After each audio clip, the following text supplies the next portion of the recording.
So welcome. Thank you for joining us for our program, Ducks of New England. My name is Helen Liu, and I'm the Programming and Partnerships Manager at Cary Library. Before we begin, I'd like to thank the Cary Library Foundation. Their support enables us to bring programs like today's event to you. This program is being recorded and will be posted to the library's YouTube channel. If you have any questions for Bill, please enter them into the Q&A or chat. Now I'd like to introduce our guest. Bill Gette is the former sanctuary director at the Joppa Flats Education Center in Newburyport, Mass. A skilled teacher and field trip leader, he has been leading domestic and international natural history expeditions since 1986. He has led very successful programs throughout the United States and to all 7 continents. I'd like to welcome Bill Gette back. Thank you. Thank you, Helen. Thank you very much. Good afternoon, everyone.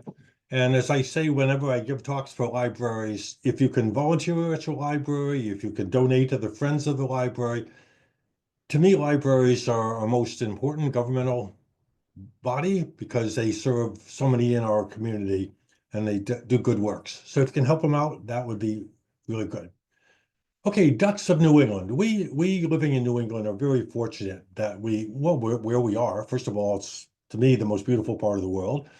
But in any case, in terms of wildlife and especially ducks, we are very fortunate. Not only do we have permanent resident ducks that are here year-round, but we have a lot of migratory birds that move through our area in the springtime and back through in the fall. And then especially at this time of year, a lot of the ducks that have nested up in northern New England and up in Canada, whether it be Ontario, Quebec, the maritime provinces, they're here because for them, this is relatively warmer terrain. So we're going to be going through here, and just in terms of taxonomy and nomenclature, in terms of where do I get the names and how do I verify the names? Well, every year the American Ornithological Society prints a checklist updates list, and they're in the 65th supplement, in other words, revision, which was of June of 2024. So things change, and they certainly change in terms of ducks. But the nomenclature is up to date in this guide. And another thing is there's an identification guide to North American birds. If you're a bird bander, that is a really important source book. And that, again, that's what I use when checking scientific names and things of that nature. And the photographs in this presentation are mine. But if I just go back, methods of feeding are really important aid to identification, okay? And so ducks come in basically 2 types. We have dabbling ducks or tilt feeding ducks that you see here.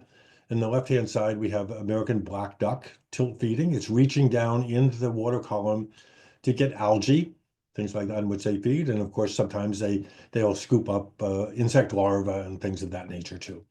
In the right-hand side, you have some mallard ducks, male and female, that are basically feeding at the surface. So those are dabbling ducks. And a lot of your field guides will separate the ducks in the field guide as dabbling ducks and diving ducks. So if you're relatively new to bird watching and you see ducks that are feeding like the black duck does in my left image here, you should be focusing on those ducks, not the diving ducks. And the other one is, this is a beautiful little female in a non-breeding plumage. This is a ruddy, R-U-D-D-Y, ruddy duck. And she's a diving duck. So I was just photographing her and down she dives. Now, she's going after, diving ducks go after fish, tadpoles. They could go down after mollusks. They could be going down after algae and things like that. But so if you see a pond and you see a duck that's on the surface and then dives under, you can be quite certain that that's a diving duck, which is an important aid to identification.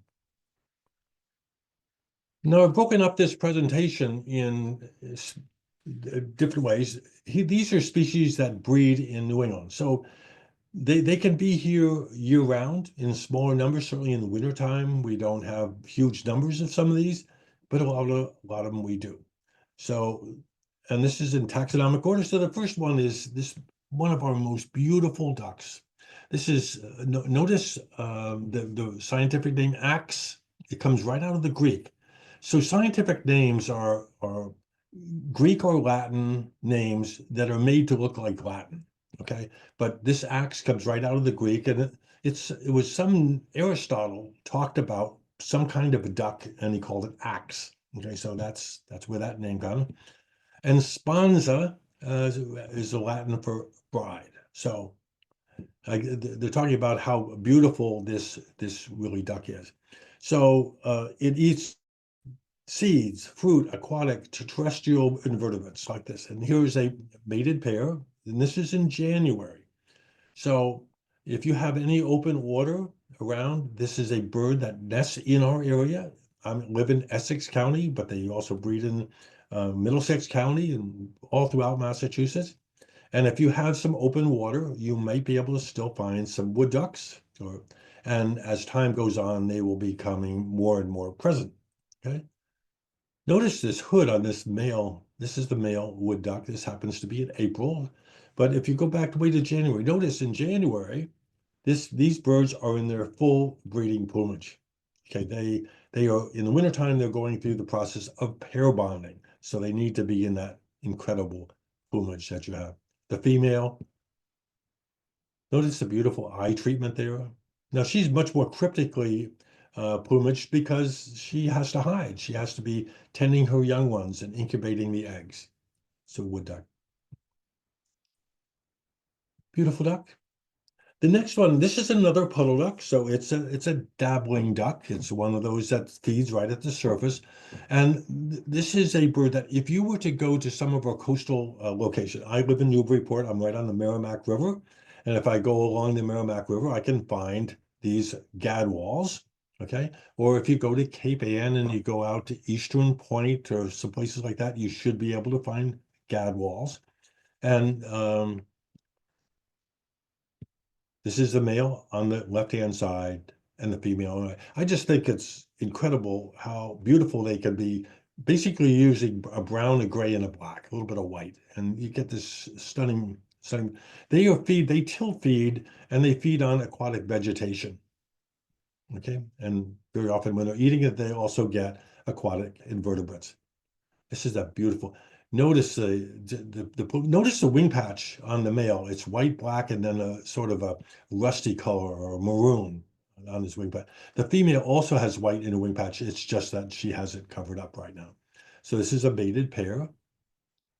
Okay. And notice the verbiculations, all those lines on the feathers, extraordinary detail. So at first you look at this and it's sort of drab, but if you look more carefully, beautiful. And again, these are around here and are not in big numbers, but they overwinter in our area. And there's the female. Typical way of feeding. I think she's just about as beautiful as can be, this beautiful gadwall.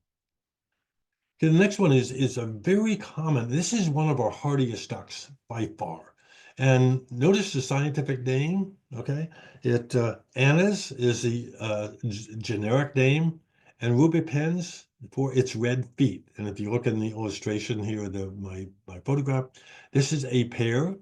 The male is in the background here, the female in the foreground. Now he just happens to have his head up, looking for predators like me, okay, or something else, and she just has her neck down. But she would otherwise her body shape is identical to the male, or so very close. And they feed on lots of things: seeds and roots and tubers and leaves and moist soil, aquatic insects, mollusk, fish, whatever they can catch. And so this is a bird of the eastern part of the United States, say Mississippi River to the east. They're not at all common, or quite rare actually, out in the West Coast, but it's very common. And this is a duck. Notice the difference between the male and female, because you notice the bill color. The bill color on it is all yellow, and hers is sort of a dark yellow and a little bit of darkness in it. But they very often stay as mated pairs. Okay. This is a male wood duck. I'm sorry, male American black duck. Notice on the backside, he has sort of a V of gray that's coming on the feather. That's another good field mark beside that bill color to tell the difference between the male and the female. Now, mallards, I think for a lot of people, this is one of the first ducks they ever identify for themselves. They all kinds of animal material, including aquatic insects. There are larvae earthworms that come sometimes feed on the ground. They'll feed in open fields after the harvest has taken place. And so here is the female in the foreground. Again, that cryptic plumage, which is really so important for her protection, because she makes her nest on the ground. Wood ducks, which I showed you at the very beginning, make their nest in tree cavities. Okay? So they have a limit. Wood ducks have a little bit more protection for predators. Okay, and I want to just point out to you, here's the pair again. Notice the color on the male. If I go back a slide, notice the back of the head is green, but the front part of the head is dark. Actually, his feathers are black. They're not green at all. What you're seeing here is the structure of the feather. Inside this, when the feather is being developed out of the feather follicle, melanin, crystals of melanin are inserted into the feathers, and they act as prisms. So in different light, as this male duck moves its head, it goes from a black to this green color that you see here. So in some lights, you'll see the mallard, it will have a black head and sometimes a green. Notice here, okay, if I just go back, there's green and black, but in full light, you can see how think of it as lots of prisms all over the head, and that's where you're getting that beautiful color. Okay, this is a female. Notice her wing patch, really pretty, that beautiful blue with outlined in black and white. A very common duck area, but don't overlook it. Just because they're common, we should really pay attention to them. This is a female now. This female has her handful. I think there are 11 young ones that she has here. Now just think of it. This female mallard probably could be of breeding age for at least 5 or 6 years. At least they could live long there. But let's just say it was only 5 years, and she has one. Let's say she only has one brood a year, but she has 11. That during her breeding lifetime, she would have produced 55 young ones. Okay. For her to have been successful at the end of her lifetime, she basically only had to replace 2 or 3 of them. So think of the mortality rate of these young ducklings. Okay. Now this is a hybrid. Okay, this is a hybrid between American black duck and a mallard. Okay, so the definition of a species is a group of animals that are sexually isolated from other species. Well, that doesn't always work very well, that definition. But this is definitely a hybrid between an American black duck and a mallard. Now, if you go way down to Texas, okay, this is referred to as a Mexican mallard. It looks very much like an American black duck, but it's a mallard. You only see this if you go into New Mexico or Texas. Okay. Now, a bird that really becomes really common in our area, especially the Parker River National Wildlife Refuge and salt marshes and things, is this one. This is the green-winged teal. Okay. Okay. And notice this specific name, Kreka. That's a Swedish name for a bird, what they call their Eurasian common teal, which is a different species than what we have here. It feeds on sedges and grasses. Sometimes see them feeding in farm fields after the harvest. Now to me, I think that's a really handsome duck. This is the male. Notice you can see a little bit of the green in its way underneath that black horizontal line. You can see a little bit of the green wing patch and that beautiful bold white stripe on the face. This is the male. Okay. This is one I photographed in Alaska. So they have a wide range. And here's the female feeding this. She was also in Alaska. This is blue-winged teal. Now these are in a different genus than is the green-winged teal, so they're not particularly closely related. Now, notice the specific, the genus name spatula. Okay, it gets the shape of its beak it looks more like a spatula. Okay. And again, feeding lots of different marine organisms, vegetative parts of organic planet. You'll find them in agricultural fields at the end of the harvest, things of this nature. So male and female, male on the left-hand side, with that distinct half moon, half crest on its face.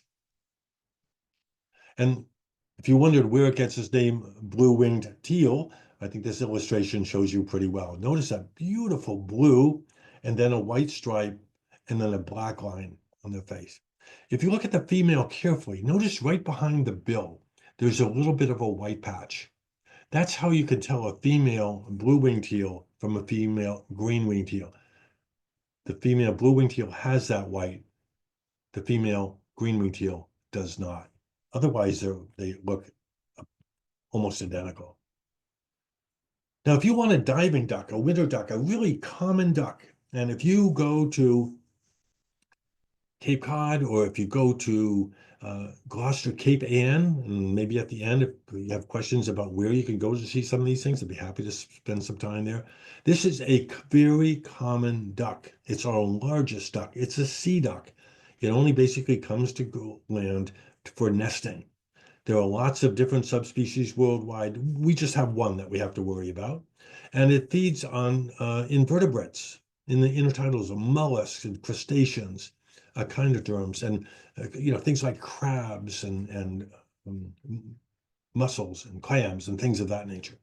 So notice a very distinct difference in their plumages. The sexual dimorphism in plumage is striking in this bird. A really good field mark is notice from the top, from the forehead to the end of the bill is almost a straight line, which is very different than most ducks.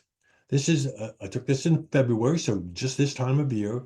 If you go to Cape Ann, or if you come up to the mouth of the Merrimack River in Newburyport, Newbury, you could see these. There are two males, and again, notice that very steep forehead from the top of the head right to the tip of the bill. Now, in the breeding season, if you drive along, the coast in New Hampshire's coast, not a very long coast, but it can be very, very interesting, or anywhere of the bays in Maine during the summertime, you will see this is a female, a hen, common eider, with her young one. Again, that profile is very, very distinct. So she can have 10 to 12 eggs. And sometimes people get really good, what is this thing? Okay, well, the size of it and the shape of the head should be really good field marks. This is a immature male. Okay, so he's molting into that male plumage you saw before. Now, this is an image I took in Iceland. Okay, and this is a farmer who had set up this little pond with a little island in the middle of it, and he put some tire tubes, tires in the middle of this, and what he was hoping for, what he was working for, is to have these hens, these female eider, come into them and make their nest there, because this pond with a little island in the middle of the pond made them safe from Arctic foxes and things of that nature. And so what they did at the end of the season, towards the end of the season, he would go and collect up the eider down.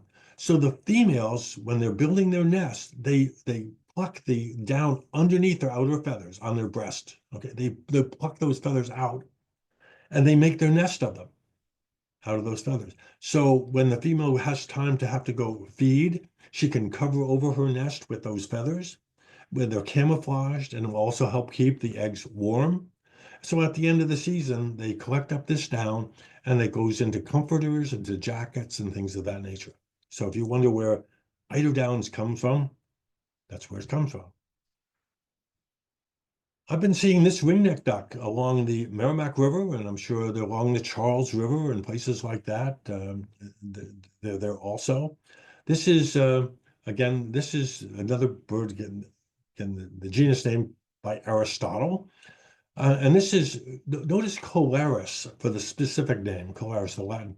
It says of the neck or of the collar. And this is one of the birds that beginning bird watchers really have trouble with, because it looks like to them it's a ring-billed duck. I mean, look at the beautiful bluish beak with a distinctly white line and a black tip. Okay, but this is a bird that the male at the height of the breeding season, and this is where during the courtship now, this is January, notice along the neck, there's a little purple plum-colored stripe right there. That's where it gets its name, ring-necked duck. And that is very often overlooked by bird watchers. But another good field marker, this is a diving duck. Another good field mark. Notice the head is peaked towards the back. Okay. Very distinctly. Here is a pair of ring-necked duck. They're very alert. Notice his crest is up. Those feathers on the top of the head are controlled by muscles, so he can lift his crest or drop the crest. They're moving away from me. Yeah. Another diving duck. Okay. And you might notice this genus name. It means bull-headed or large-headed. These are golden eyes, and the specific name means to make noise. They're noisy. They can be really noisy. They feed on aquatic invertebrates, insects, mollusks, crustaceans, occasionally small fishes. They will sometimes feed out of water in farm fields and things of that nature. Here are two pairs, okay? And the males are in the process of doing courtship displays, okay? And it very often looks like the females are paying no attention at all, but they do because every year we have more golden eyes, okay? And so here, this is a display, and that's why it's become so much fun to watch these birds as we're in February into March. They are doing their courtship displays now. Now, why? Why would you do it now? Well, okay, when it comes time for breeding, so by March, certainly by early April, these ducks are migrating north to their breeding grounds, which are in northern New England and way up into Canada, okay? So it's much better for the female to make her pair bond here. So when it's time to migrate, the male follows her to her breeding ground or where her ancestral place is.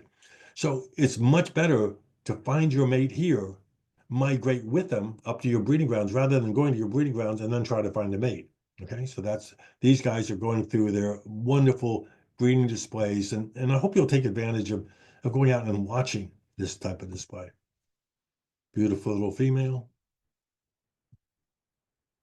This is a young male. Okay, notice if you go back here, she doesn't have any white on the front of her face at the base of her bill. But notice he does. You know that little oval? This is a male. I photographed this in January. So this was a duck that was fledged last year, the prior year. And it will go move into its breeding plumage in time. You can see the comparison between the female and the male in this on this slide. Boy, when she has young, she has young. Okay, there's 1, 2, 3, 1, 5, 6, 7, 8, 9, 10, 11, 12. I think there are 13 young ones here. I was on the breeding ground. This is in Manitoba, Canada. Okay, and so talk about having a lot of young ones. Talk again about the mortality rate. I think this for me is one of my favorite birds. This is the hooded merganser. They eat aquatic insects, fishes, crustaceans, things like that. Notice this is right at the edge of some ice. So as these ponds begin to open up, certainly by early March, you'll start seeing hooded mergansers. Hooded mergansers are mergansers, ducks of freshwater marshes. What was happening here? They were doing a courtship display. And what she wanted to do is make absolutely certain that he was a hooded merganser. So there was an open channel of water here. And so she would start swimming down the channel, and he caught up and was swimming next to her. And so then she would turn her head to the left, and he turned his head to the left, then back to the front. Then her head would turn to the right, and he would turn. So they went down the pond like this. She's watching him all the time, make sure that he knew exactly what he was supposed to do, and that he was, in fact, a male hooded merganser. This is this guy. Notice the buffle, this beautiful hood, again, controlled by muscles, beautiful golden eye. So here's a male hooded merganser with the crest down or with the crest up. So when he's excited, when he's happy to see a female, when he's trying to impress a female or impress other males, he will put that crest up because the feathers are in what are called tracts, T-R-A-C-T-S, tracts. And those tracks are controlled by muscles, and by tensing those muscles, up go the feathers. Now, to me, she's beautiful. Talk about, look at that crest that she has. And as the season goes on, that brown crest that you see, tan-colored crest, the ends turn gold. This is a young male. That's really one of my really favorites. But here's another merganser. These are quite common, not in the ocean. I almost never see them in the ocean, but they'll be in large bodies of water, reservoirs. They'll be in the Charles River. They're in the Merrimack River. They're in the Parker River. All these rivers that you can go see them. And so again, primarily fish eaters, okay? But they'll eat other things, but small frogs, things of that nature. Notice this is a bird that was Mergus, comes out of the Latin. It was a bird that was mentioned by Pliny. Pliny was the naturalist of the age back in the time of the Roman Empire. He was it. There were two Plinys, actually. There's Pliny the Elder and there's Pliny the Younger. They were both naturalists. Just for interest's sake, Pliny the Elder was killed during the eruption of Mount Vesuvius in Herculaneum. His son, the elder, was across the bay and watched the eruption. Okay, so just sort of interesting stuff. Here is this merganser. Notice the very thin bill. And some books say they have toothed bills. No, they don't have teeth. Birds don't have teeth. The dinosaur ancestors have teeth, but birds don't. But they're serrated. And those serrations on the bill, this is the female, the serrations on the bill help them hold on to fish and polywogs and other aquatic things like that. A good field mark, the male, I think, pretty well speaks for themselves, pretty straightforward. But notice the female. A field mark that I suggest for beginning birders in particular is to know that. Notice the neckline. And sort of crazy way of thinking about, I think when this bird was made, it's as if somebody put masking tape around the neck and spray painted right up to the masking tape and took it off. In other words, that hood comes at distinct line against the throat. And that's a really, really good field mark when you're considering the red-breasted merganser. So we'll keep going on. So male and female. This is a common merganser. This is a little story here. This is from Alaska. This common merganser had 5 or 6 chicks, and this is a glacial outwash stream moving very quickly. So she had 5 or 6, and one of her chicks got separated from the rest of them. So what she did, the female took her other ones and put them on shore, and right behind where I'm standing taking this photograph was a culvert, okay? So this little one was about to go in the culvert, and who knows end up where. So the female left her and she flew down, got between the young one and the culvert, and the young one hopped on her back and back up the stream. She went with it. Just these are the type of things that you can see when you're out in the wild. So those are the ones that are year round. Then we have some that are typically only in spring and fall migration. So these birds are coming, okay? Some of them are not quite here yet, but some of them are. This is really a beautiful bird. This is American widgeon. The really old name, when I started birdwatching, my old bird guide called this a bald pate, B-A-L-D-P-A-T-E, just like bald eagle. You know, the white on the head, they're not bald at all, but they're white. But this is a vegetarian, okay? They're aquatic plants. They'll go into fields, eat grass along the edges. January, so he's already in his breeding plumage, looking as fine as he could be. Here's a group of them, mixed flock. Notice these feathers. Talk about absolutely beautiful. This is June. This was in Alaska on the breeding grounds. But notice those nuptial plumes that he has on the back.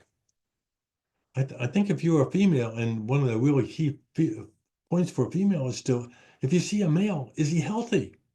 Okay, and this guy is definitely healthy. Okay, this is the female. And she is definitely giving them a lecture right here. So she has 10 young ones in here. She definitely has them under control. Here's another one in the same genus, spatula, with the blue-winged teal. Yeah. And notice the specific name is shield bearing. That, in other words, they're referring to the bill. So they feed on invertebrates that are in the water column that it filters out using its bill. Notice that bill. Isn't that amazing? Yeah, this is during breeding season, but when we see them, and they'll be coming back into our area, there may be some around now, but certainly by the middle of March, we'll start seeing them. And they are fresh water. I've never seen one of these in the ocean. Okay.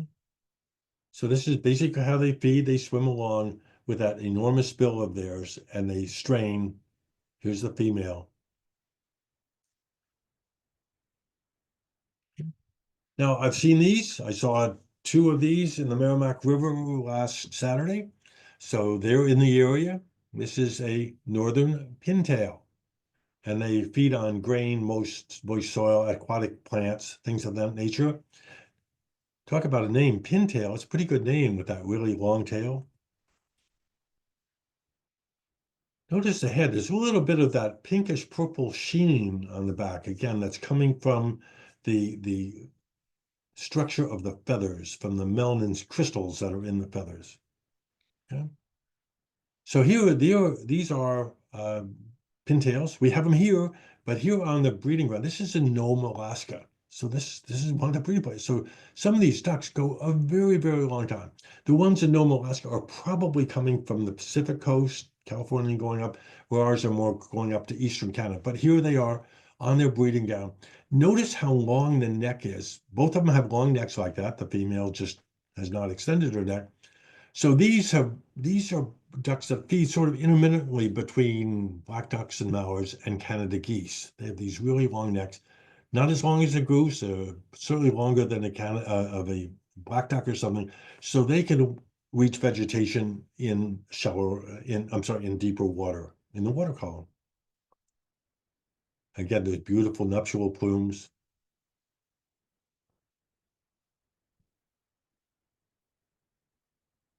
Look at her beautiful web feet. Work really well. Oh, sorry.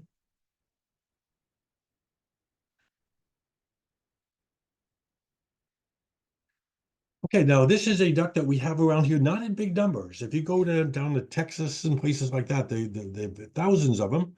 But this is redhead, and every once in a while we have redheads that overwinter in our area. And this is photographed this in Arlington, in one Arlington Reservoir. Okay, so this is redhead. This is a diving duck. Beautiful, the beautiful soft blue colored bill with the black tip. A diving duck, really beautiful. So many of these ducks have these beautiful yellow golden eyes. Notice the detail on the feathers. And here's a pair. The female is in the foreground. So again, some of these females can be difficult to identify. So one of the things as a clue to beginning birders, people duck, when you see a group of ducks and there's a pair together, very often the male is really easy to identify. The female, not so much. But when you see a pair of ducks that are working together, swimming together, it's a pretty good chance that that's a male and a female. Okay, so really study the females when you have that opportunity.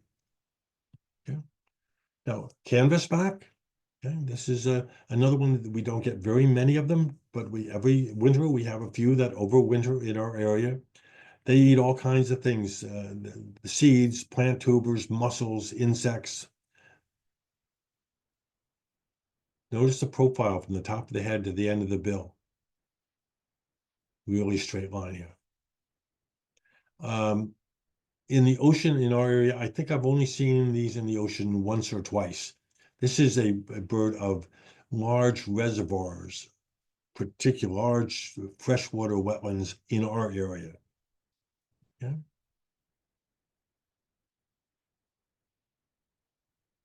Okay. Here's the female, much more cryptically colored, but the same, again, the same profile. That's why not only should you look at coloration, but on profile. One of the fancy ducks, they're not in my area up in Newburyport right now, but they'll be back relatively soon. Certainly by the middle of March, they'll be back. They're a freshwater duck, so you won't see them in the ocean. I don't ever recall at all my birdie ever seeing them in the ocean. Anyway, certainly not very often, but they're eating aquatic insects, crustaceans, little zooplankton, little animals that are in the water column. And this is one of our smallest duck. It's a diving duck. This is a male in April. It hasn't gotten its full breeding plumage. I've been talking about how most of these ducks are in their breeding plumage in the wintertime. This is one of the ducks, and there's one more I'll talk to you about later on, that don't really go into their breeding plumage until the really late winter, very early spring. And this is one of them. Now this is the male, and it's gotten its blue bill, but it hasn't really gotten the rusty color on its flanks that it will get. This is a non-breeding male. Notice the big white face patch, and this is the non-breeding female. So there's a male. They look very similar, but he has a big white patch, and she does not. They are also very often referred to as stiff tails, S-T-I-F-F tails, because very often they'll have their tails up in the air, as you will see here, which is a good field mark. Sometimes they'll swing around with the tails up, and sometimes not. And I don't know when they do and when they don't, or why they do and why they don't. This is a greater scaup. This is another one of our diving ducks, closely related to the ringneck duck that I showed you before. They eat plant and animal material, bivalves, snails, crustaceans, things of that nature. And this is the male on the right-hand side and the female on the left-hand side. This is June. This is on their breeding grounds. This was in Alaska. But we will see them on, for example, Great Pond in Cambridge, the reservoirs there. Any case. Okay, a key field mark for this bird is because there's also a lesser scaup, which I'm going to show you in a moment. This head is distinctly round, as you can see. Okay? And the sides are very, very white. Okay. Really beautiful. This black, white, and the gray on the back. This is the female. This is her breeding plumage. And here is a pair. Sometimes the females, as you see in this illustration, notice if I go back a couple slides, there's very little white on the side of the face, but sometimes they get this big white patches that you see behind the eyes. And then very close to the same genus, very close, this is lesser scaup. Okay, they eat, again, aquatic invertebrates. You'll see these in salt water occasionally, so forth. So notice the face, the sheen. Notice it's purplish blue. Okay, if you see this duck, you want to be, you're not sure which one of these scaup this is, you want to look at the head. The green, when you see the sheen on a greater scaup, it's green. So green is greater. Notice this is purpley blue. Blue is lesser. So again, another aid to identification. If you see this scaup and you're not sure which, remember, hey, take a look, see if you can see the color of the sheen on it, and this is definitely a bluish purple. Okay, sleepy white, but it just, to me, look at those feathers, amazing. Notice when that feather is being made, it's coming out of the feather follicle. Around the rim of the feather follicle, pigments are injected into the feather. So as the feather starts going out of the feather, I think about it as ink jets around the feather follicle. And as the feather grows, that ink jets turn out and they say gray or black, they spray. And then they turn off and the feather grows. And now there's the black line, and now the inkjets aren't working. Now it's a white line. And then the inkjet turns on again. Now it's a black line. Then they turn off as a white line. So that's how you get these amazing feather colorations that you see here. Okay, so here are just some, if you have difficulty with scops, because scop can be troublesome. Here is the female scop. Notice the head on the left hand, that is the greater scop. The head is really quite round, okay? Where the lesser scop, the head is more pointed towards the back. Is that a foolproof way? Not really, because if they're excited, they can lift up their crest, but it usually works, is helpful, okay? And then these are a bunch of birds that really encourage you to try to see. These are birds that are typically seen only in the wintertime. And these are easily seen in places like Cape Ann. If you go out to Rockport or Gloucester, that's the best place to see these ducks in our immediate area. Okay, so Histrionicus, okay. Uh, Histrionicus, it's like a harlequin. In other words, the male is like it's a costume that a clown would wear, a character in a comedy would wear, with a shaved head and masked face and variegated tights and everything. So they named this bird after a comic clown. Okay, so they're in the winter. We don't see them during the summer at all. This is a only winter where it feeds on marine invertebrates. Okay, especially crabs and things of that nature. And you'll see that to see them, you need to go to a rocky headland. Okay, in other words, coming to Plum Island, it's all sand. We see them very occasionally, but they want to be next to a rocky headland like Cape Ann. Okay, and now that's during the wintertime. In the breeding season, they feed on aquatic insects, and the female, they breed along fast-moving mountain streams. So you see them up in Labrador, Newfoundland, Nunavut, places of that nature. And you would see them if you went up the Merced River into Yosemite National Park, Alaska, Iceland. Okay, this beautiful pair. Notice the female, she has 3 little or 4 little white spots on her face. I think the male is unmistakable. So if you wanted to see one of these, I would highly recommend you go to a place like Andrews Point, which is in Rockport on Cape Ann. What a stunning, they're actually a fairly small duck. These are ocean ducks during the wintertime. There's a female again. Now I photographed, this is on their breeding ground. This is in Alaska. Okay, so this was near Nome. So I've seen them in their wintering grounds and I've seen them on their breeding grounds also. Another bird of rocky headlands, although we will see them off Cape Ann, off Parker River National Wildlife off Plum Island. But a very, very good place to see them is at Cape Ann. And this is a duck that feeds on mollusks. It's winter. Okay, wintertime is feeding on mussels and clams. And on the breeding grounds, which is across Canada and up into Alaska, invertebrates, freshwater invertebrates. Now, notice the surf scoter. Well, you can sort of think white on the forehead, white on the back, like surf. That's a really good way to remember it. Very complicated structure and coloration of the bill. So here are 2 males and a female. Notice she has 2 white dots on her face.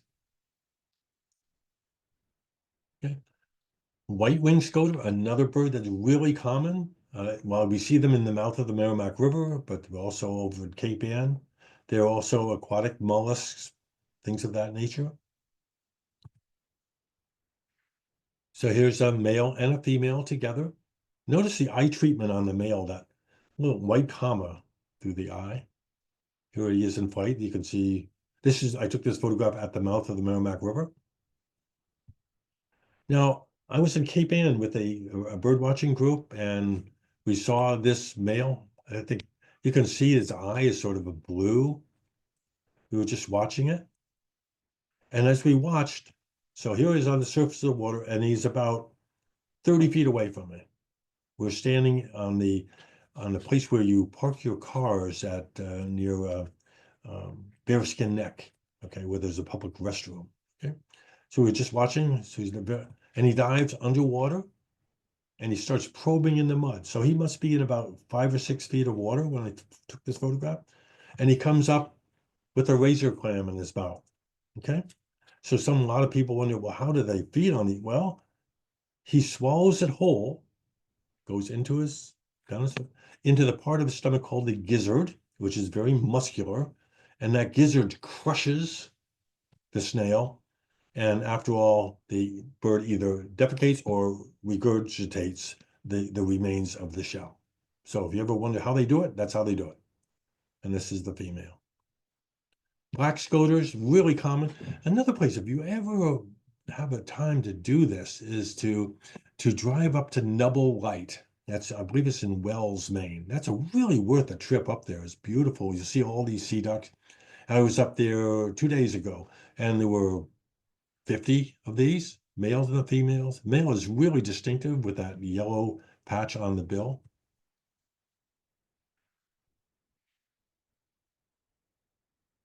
Yeah, there's a female. She's really quite distinctive. Where the other two scoters just have white spots on her face. She has this big white cheek. She's really easy to identify. Another wonderful place to see these things, and a lot of these other is Marginal Way in Algonquin, Cape Ann. So very often you'll see this big group of black scoters getting together. You can see the males really stand out with the really black plumage and the yellow on the bill. And here they are in flight. Long-tailed duck, okay? This old name, when I started bird watching a long time ago, these were called old squaw. Males, hunters have really colorful names for a lot of the ducks. And sort of, well, these were very noisy. So they would say they look like a bunch of old squaws, which is, well, that's why the name has changed, because it's so inappropriate. But in any case, that's the names have changed. And this is in March. The female is in the foreground, the male in the background. I think she's just about as cute as she can be. Here's the male in March. Notice that long, long tail. So now when we get up to breeding ground, this is Nome, Alaska now. No, so there's the male in its non-breeding plumage, and here he is on the right-hand side in his breeding plumage. Really very, very significant transformation in terms of plumage. So here's the long-tailed duck, just a comparison for you so if you were to go out and to see a long-tailed duck tomorrow, you'd see the top one. If you go up to see on the breeding grounds, or in the very beginning of April, end of March, early April, you'll start seeing the males in the plumage that you see below. Bufflehead, one of our smallest ducks, diving duck, in ocean, freshwater ponds, lots of different places, Merrimack River. The sheen, look at the sheen on this thing. He has the green, a little bit of purple. And here he is in flight. The female, really, really nondescript, but she has that nice little white line through bold white line through the face. Some mergansers, this is the other mergansers. We've seen the common merganser and the hooded merganser. Okay, this guy has a dew. The feathers on top of the head are really amazing. I think you can really clearly see how thin and long that beak is right there. Small fishes, crustaceans, things of that nature.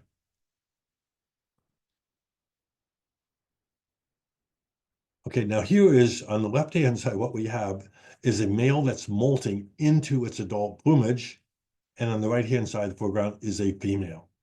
So the guy is sort of a mess right now. This is the female. When I talked about the common merganser, how the red on the hood came to a distinct line. Notice here on the female red-breasted merganser, it just sort of melds down onto the throat. That's a really good field mark. Oh, in this image, you can really see the serrations on the bill. Okay, again, some say they're tooth bill. No, there's serrations on there. A really close image. And in Maine, in Alaska, I was in Nome, Alaska, and saw that this is a leucistic female. Well, it's not albino. We have almost no albinos, but leucistics, every once in a while you'll see them. In other words, its genetic code for producing melanin that describes the production of melanin to go into the feathers wasn't right. So what you get here is you get this bird that is really strange looking plumage where you have some little bit of gray and some, so the areas that are supposed to be dark color aren't. Okay, so this is sort of an unusual bird to see. Okay, and I'm finishing up that these birds are some birds that are present in really low numbers, but really, and sometimes we don't see them. This is Eurasian widgeon. It's really quite common in Europe, as the name would imply. Freshwater duck looks characteristics of the American widgeon, but of course, the American widgeon doesn't have the red face. So I only see these, I'm fortunate if I see those once or twice a year up here. A tufted duck is a real rarity here, but every winter we get reports of these tufted ducks. So it looks like a scaup, okay? But look at the tuft off the back of the head. Male and female.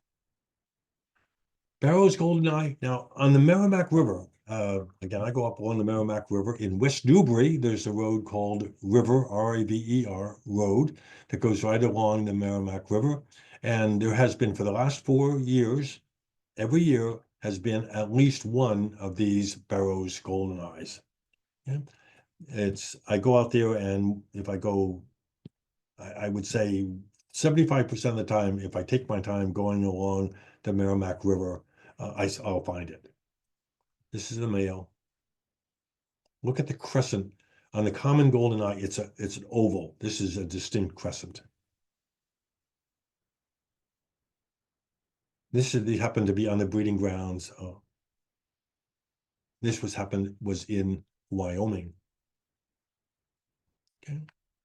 So the female, just some comparisons. If you see that, notice the common goldeneye, which we've seen, which is really quite common, with a little bit of yellow on the tip of the bill. Notice the Barrow's goldeneye female, most all orangey yellow on the bill. It's a pretty good, not perfect field mark, but a pretty good one. And here, there are distinct differences between the Barrow's goldeneye on the left. Notice the beautiful shape of the head, the crescent versus an oval, the bluish purple versus green. Okay. King Eider, Cape Ann, usually every winter we see at least one. Okay. This is really an amazing bird. Look at this display. It has its feathers pointed up and everything. It's looking for a female. This was a bird I photographed at Chaudhry Fish Pier in Gloucester. Here it is, this king eider, which is smaller than the common eiders, in with that flock, which was nice for comparison. This is not a very good image. It's the best one I could do because it was Ukleavik or Barrow, Alaska, a long way. This is the female king eider. Talk about an amazing bird. Okay, and then some really this East Coast bird, we almost never see, but every year we get reports of black-bellied whistling ducks in New England, and this is some I photographed in South Carolina. That's a really wonderful Savannah National Wildlife Refuge. It's a really wonderful place to go. This is somebody's lawn. I don't know. Anyway. And mottled duck. This is another one that you only see in Florida. Very much looks like a mallard or a black or something like that, or a Mexican duck. But you only see those in Florida. This is Fort DeSoto. Fort DeSoto, if you ever get down to the Tampa, St. Petersburg area, Fort DeSoto County Park is spectacular for birding, okay? Although they've suffered really greatly from the hurricane damage, so it's not all open. But okay, so just, hey, I've been doing the work. Now here's a little quiz for you. Okay.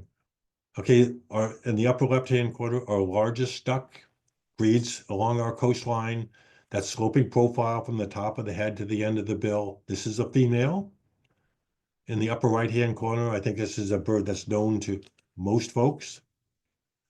In the lower left-hand corner is one of these birds that sticks around here until the very first part of April and then breeds along very, very far north in Canada. And on the bottom right-hand is a bird that I hope you'll go find out in Cape Ann. So common eider female, the mallard, the long-tailed duck, and harlequin duck. Okay, with that, I've come to the end of my program here, but I'd really appreciate it if you have any questions that or comments, I'd be happy to take them. And Helen, I suppose the folks can unmute themselves, or do they have to put it in the chat line? Yeah, we're gonna have them put it into the Q&A or chat. And Good, then while okay. they're thinking about their question, I just want to thank you, Bill, for a fun and educational presentation. I definitely love the bright colors of some of these ducks and just want to know, does the coloring have anything to do with what they're eating, or is it a case of adaptive evolution to aid in finding food? Well, you bring up a good point because there are a number of birds where it really does make a difference as to what they're eating. For example, flamingos, okay? Flamingos that are eating brine shrimp, things of that nature, turn this rich, pink, reddish pink color. I don't know that has anything to do with any of the ducks. I'm not aware of that. That's a good question. I could research that, but I'm not aware of it, that has to do with what they're eating. But certainly in the case of flamingos, that is a major reason why some of them are really very, very pink and some are not. So Anne wants to know, do leucistic ducks have trouble finding mates? When I took the photograph, and I probably could have, and might include it, she was with a male. Okay. So I mean, they were on the breeding grounds as a pair, and we watched them swimming for a period of time, and they stayed together. So I think there was a high probability that it was going to work out. The interesting thing is, what is their offspring going to look like?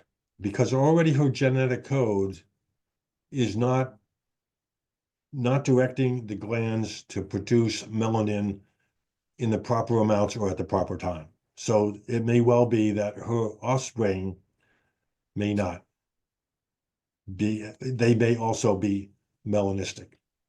I'm sorry, leucistic. Leucistic is when they're way too white. Melanistic is when they're way too black. Thank you. Does anyone else have any questions? We do have a comment. Elle says, thank you again for another great program, Bill. Okay, so it seems like we are out of time. So I just want to thank you again, Bill, for a wonderful program, and thank you all for joining us today. Thank you very much, Helen.